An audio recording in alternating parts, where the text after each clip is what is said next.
planetas en algún momento se van a juntar. Que entonces dale, pone un disco y ya está. Pone un disco que los planetas en algún momento se van a juntar. ¡No! La Argentina nunca te va a dejar de sorprender, sobre todo cuando intentamos hacer una radiografía de la política nacional, ¿no? Desde el año 1945 se hizo omnipresente en el escenario político nacional el justicialismo, a través de varias figuras, pero su principal, descollante y rutilante figura fue claramente Juan Domingo Perón, creador del justicialismo, que tiene muchas vertientes, ¿no? Desde el fascismo hasta pasando por otras que inclusive lo asemejan al propio socialismo. Había partidos mucho más antiguos, el propio Partido Radical, que nació en el año 1893, y había otros partidos, también como la Democracia Cristiana, partidos que en definitiva tenían una más larga trayectoria de vida política que el propio justicialismo. Pero a partir del año 1945 y 46, diría yo, se hace, como decíamos, omnipresente en la vida política nacional el justicialismo.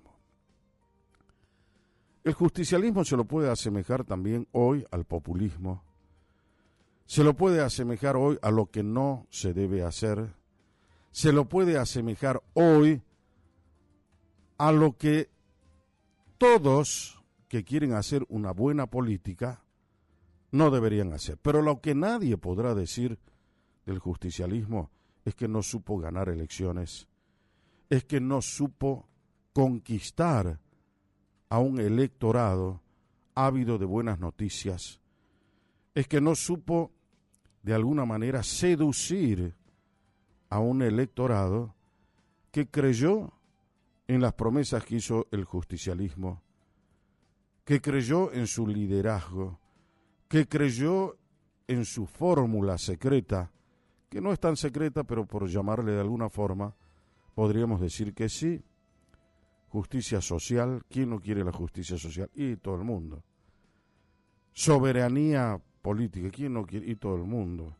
Independencia económica, ¿quién no quiere? Y todo el mundo.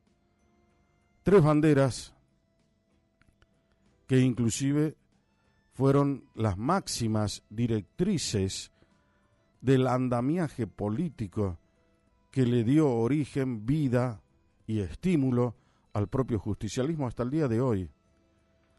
Sin embargo, el justicialismo acumuló a lo largo de todos estos años un cúmulo de responsabilidades y de consecuencias precisamente por haber estado omnipresente en la vida política nacional. Le tocó gobernar, le tocó ponerlo, por ejemplo, a Juan Domingo Perón en el escenario nacional a partir del año 1946, cuando Perón se encontró con un Banco Central de la República Argentina, recientemente fundado. El Banco Central de la República Argentina se fundó en el año 1935. Habíamos acumulado más de 30 toneladas de oro. La Argentina era un país poderoso, rico. Vino Perón, lo destruyó y ya en el año 1952 la Argentina era pobre. No tan pobre, pero camino a la pobreza. Se habían esfumado las reservas y la Argentina fue rica hasta casi el año 1960. Después vino una debacle terrible. Pero también tuvo inflación, porque el que inició el proceso de inflación en la Argentina fue precisamente el peronismo. Es interesante que lo recuerden hoy a Juan José Sebrelli, sociólogo, que en una de sus obras hizo, digamos, una radiografía también del comportamiento del justicialismo en el escenario nacional, donde habla, entre otros temas, esto que estoy diciendo de la inflación, del comportamiento económico, de las máximas del justicialismo, pero confrontadas con la realidad, que es lo que estoy intentando describir ahora. ¿Y por qué me ocurre esto? Porque, en definitiva, el justicialismo está mostrándote otra vez que no va a cambiar, que no puede cambiarlo, que casi tiene una raíz pétrea que le impide tener la elasticidad para formular los cambios que serían necesarios introducir en ese partido político para adaptarlos a la nueva convergencia política de este siglo XXI, precisamente en la era Milei. Iban a hacer una interna partidaria donde amenazó con ser el único que quería proponerse como presidente de ese partido el gobernador riojano Quintela.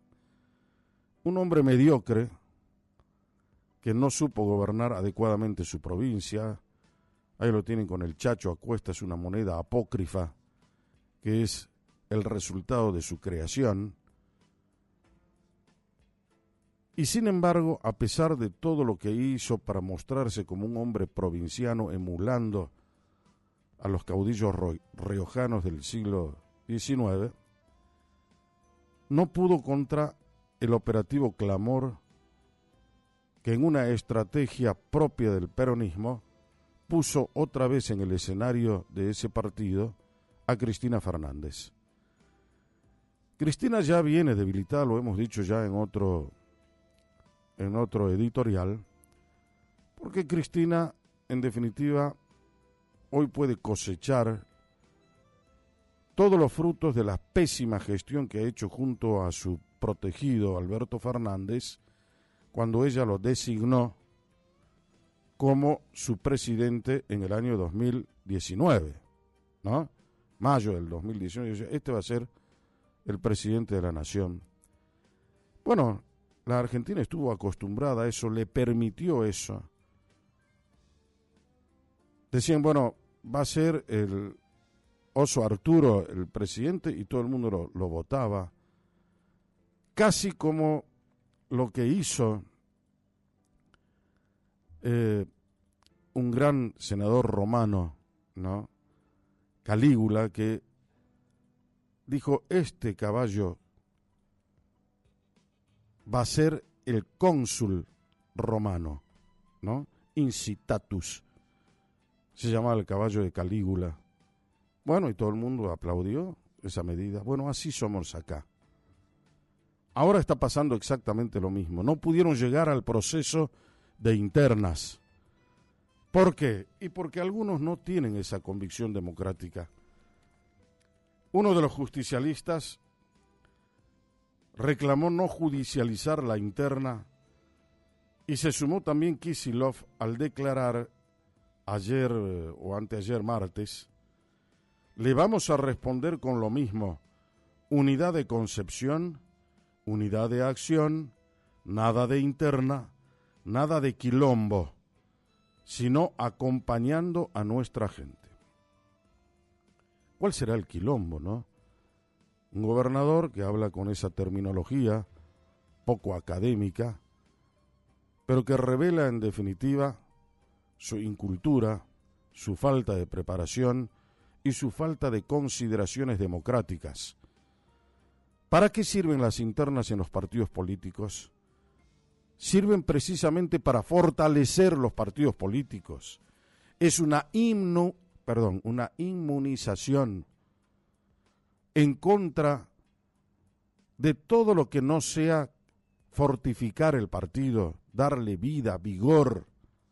Son los anticuerpos naturales para crear líderes o evitar que se evaporen los que tienen. Consecuentemente, eso deberían entender todos los partidos políticos, pero sobre todo este, que tiene bajo sus espaldas, o sobre sus espaldas, esa trayectoria que acabo de detallar sucintamente. El Partido Justicialista está dando muestras claramente de que tiene una gravísima incapacidad para adaptarse a la democracia en la era Milei. ¿Y por qué hago epicentro en la era Milei? Porque cambió el tema político. La gente mira ahora y razona, reflexiona con otro chip. Ya no es lo antiguo. Ya nadie va a aceptar la forma de hacer política bajo el paradigma antiguo de cómo se ha hecho política en la Argentina durante mucho tiempo. La jueza María Servini rechazó este viernes la solicitud de Ricardo Quintela de postergar las elecciones internas del Partido Justicialista, decisión que dejó como única lista válida a la encabezada por la expresidenta Cristina Fernández, cuyo camino para quedar al frente del peronismo nacional a partir del 17 de noviembre quedó completamente despejado. El fallo de la magistrada con competencia electoral era esperado desde ambos sectores, que mientras tanto explotaban y exploraban la posibilidad de un acuerdo para frenar la escalada de confrontación interna. La Junta Electoral del PJ bajó la lista de Quintela, denominada federales, luego de que el gobernador riojano, quien había cuestionado a ese cuerpo por estar integrado en su mayoría con dirigentes alineados con la expresidenta, no hiciera caso a las exigencias por la falta de avales. Del lado de Cristina, referente de la nómina Primero la Patria, objetaron que no alcanzaban el 2% del padrón, que lo requerido para participar de la elección y que parte de las planillas eran rechazadas o desechadas por apócrifas. La organización de la elección prevista para el 17 de noviembre entró en una etapa de incertidumbre que se acentuó cuando Quintela decidió llevar la pelea al juzgado electoral a cargo de Servini, en lo que fue tomado como una ruptura virtual del peronismo. La pregunta es esta, ahora. El peronismo es esto que acaban de ver. No pueden hacer una sola interna. Hay una ausencia de convicción democrática. Le llaman a la unidad o a la interna el quilombo, porque prefieren una unidad absolutamente falsa, apócrifa, que ir a un proceso de internas democrático. Y como si eso fuese poco, tienen a líderes como el riojano, que fue incapaz durante todo el tiempo de saber cuáles son los mandatos que tiene que cumplir para adaptar su pretensión a la reglamentación vigente. De tal modo que ahora vino el tribunal y dijo, lo rechazamos porque le falta todo esto. ¿No se daban cuenta de que tenían que hacerlo? Pero viene bien a la Argentina, porque ahora podemos mirar mucho más de cerca cuál es el grado de erosión que tiene el Partido Justicialista, que por más que la pongan a Cristina Fernández como jefa de la oposición en ese partido, ya no es convocante, porque la radiografía es un claro testimonio de su decadencia.